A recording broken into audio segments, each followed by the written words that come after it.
പശ്ചിമ ബംഗാളിൽ മമതയെയും മമതയുടെ തൃണമൂൽ കോൺഗ്രസിനെയും തകർത്ത് തരിപ്പണമാക്കിക്കൊണ്ടാണ് ബി.ജെ.പി. വൻ ഭൂരിപക്ഷത്തിൽ അധികാരത്തിലെത്തിയത്. ഇത്തവണ മറ്റൊരു കാര്യം കൂടി പശ്ചിമ ബംഗാളിൽ നടന്നു. അതായത് SIR നടപ്പിലാക്കിയതിനു ശേഷമാണ് അവിടെ ഒരു തെരഞ്ഞെടുപ്പ് നടന്നത് എന്ന പ്രത്യേകതയും ഇക്കുറിയുണ്ടായി. ബി.ജെ.പി. വിജയിച്ചതോടെ വലിയ രീതിയിൽ തന്നെ സംഘർഷം പശ്ചിമ ബംഗാളിൽ പൊട്ടിപ്പുറപ്പെട്ടു. അതിൽ ബി.ജെ.പിയുടെ മുഖ്യമന്ത്രി സുവേന്ദു അധികാരിയുടെ PA ആക്രമി സംഘം വെടിവെച്ച് കൊല്ലുകയായിരുന്നു.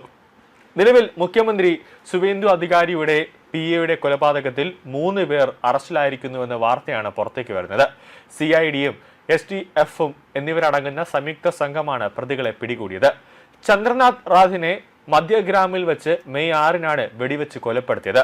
ബീഹാറിലെ ബക്കർ സ്വദേശിയായ വിശാൽ ശ്രീവാസ്തവയാണ് അറസ്റ്റിലായവരിൽ ഒരാൾ. മറ്റു 2 പേർ ഉത്തർപ്രദേശ് സ്വദേശികളാണ്. ഇവരിൽ ഒരാൾ തോക്ക് ഉപയോഗിക്കുന്നതിൽ അതിവിദഗ്ധനാണെന്നാണ് പോലീസ് ദേശീയ മാധ്യമങ്ങളോട് വിശദീകരിച്ചിട്ടുള്ളത്. ഡിജിറ്റൽ തെളിവുകളുടെ അടിസ്ഥാനത്തിൽ അന്തർ സംസ്ഥാന ബന്ധവുമുള്ള 8 പേരെയാണ് കൊലപാതകത്തിൽ പോലീസ് ഇപ്പോൾ സംശയിക്കുന്നത്. ചന്ദ്രനാഥ് റാഥിനെ വെടിവെക്കുന്നതിന്റെ കൃത്യമായ ഗൂഢാലോചന നടന്നിട്ടുണ്ട് എന്നാണ് ലഭിക്കുന്ന വിവരം.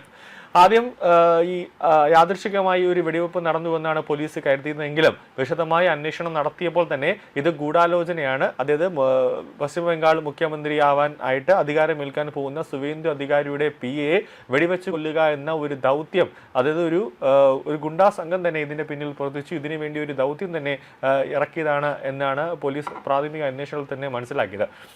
ഓസ്ട്രിയൻ നിർമ്മിതമായ ഗ്ലോക്ക് 47X പിസ്റ്റൾ ഉപയോഗിച്ചാണ് വെടിവെച്ചത് എന്നാണ് ലഭിക്കുന്ന വിവരം. കൊൽക്കത്തയിലെ ടോൾ ബൂത്തിൽ നടത്തിയ UPI ഇടപാട് ചന്ദ്രനാഥ് റാഥിന്റെ കൊലപാതകത്തിൽ നിർണായകമായ തെളിവായി എന്നാണ് പോലീസ് ഇപ്പോൾ വിശദീകരിക്കുന്നത്. പ്രതികൾ ഡൽഹിയിലെ ടോൾ പ്ലാസ ഉപയോഗിച്ചിട്ടുണ്ട്. കൊലപാതകത്തിന് മുമ്പും പിന്നാലെയും ഇവിടെ ഇടപാട് നടന്നിട്ടുണ്ട്. ചന്ദ്രനാഥ് റാഥിന്റെ വാഹനം അദ്ദേഹത്തിന്റെ വീടിന് 200 മീറ്റർ അകലെ വച്ചാണ് ആക്രമികൾ തടഞ്ഞത്. കാർ നിർത്തിയതോടെ ബൈക്കിലെത്തിയ ആക്രമികൾ പോയിന്റ് ബ്ലാങ്കിൽ ചന്ദ്രനാഥിനെ വെടിവെച്ച് വീഴ്ത്തുകയായിരുന്നു. കാറിന്റെ മുൻസീറ്റിലായിരുന്നു ചന്ദ്രനാഥ് റാഥ് ഉണ്ടായിരുന്നത്. ചന്ദ്രനാഥ് മുൻസീറ്റിലായിരുന്നു ഉണ്ടായിരുന്നത് എന്നതടക്കം വിവരങ്ങൾ കൃത്യമായി തന്നെ ആക്രമികൾക്ക് ധാരണ ഉണ്ടായിരുന്നു. അതായത് തുടക്കം മുതൽ തന്നെ ചന്ദ്രനാഥിനെ ഫോളോ ചെയ്ത് വരുന്നുണ്ടായിരുന്നു എന്നാണ് പോലീസ് പറയുന്നത്. അതായത് 2 ടീം ഉണ്ടായിരുന്നു. ഒരു ടീം ചന്ദ്രനാഥിനെ ഫോളോ ചെയ്യാനും മറ്റേ ടീം അദ്ദേഹത്തിനെ കൊലപ്പെടുത്താനുമായിരുന്നു ഉണ്ടായിരുന്നതെന്നാണ് പോലീസ് വിശദീകരിക്കുന്നത്.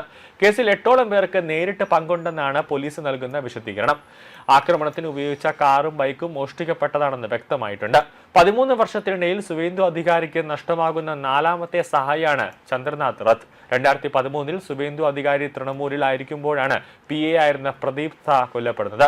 2018-ൽ സുരക്ഷാ ജീവനക്കാരനായ ശുഭപ്രദ ചക്രബോർത്തിയെ ബാരക്കിൽ മരിച്ച നിലയിൽ കണ്ടെത്തുകയായിരുന്നു. 2021-ൽ അടുത്ത സഹായിയായിരുന്ന പുലക് ലാഹിറിയെയും ദുരൂഹ സാഹചര്യത്തിൽ മരിച്ച നിലയിലാണ് കണ്ടെത്തിയിരുന്നത്. തൃണമൂൽ കോൺഗ്രസിന് വൻ പരാജയം നേരിട്ട തെരഞ്ഞെടുപ്പ് ഫലം വന്നതിന് പിന്നാലെ ആക്രമണം രൂക്ഷമായിരിക്കുന്നിടയിലാണ് ചന്ദ്രനാഥ് റാഥ് കൊല്ലപ്പെട്ടത്.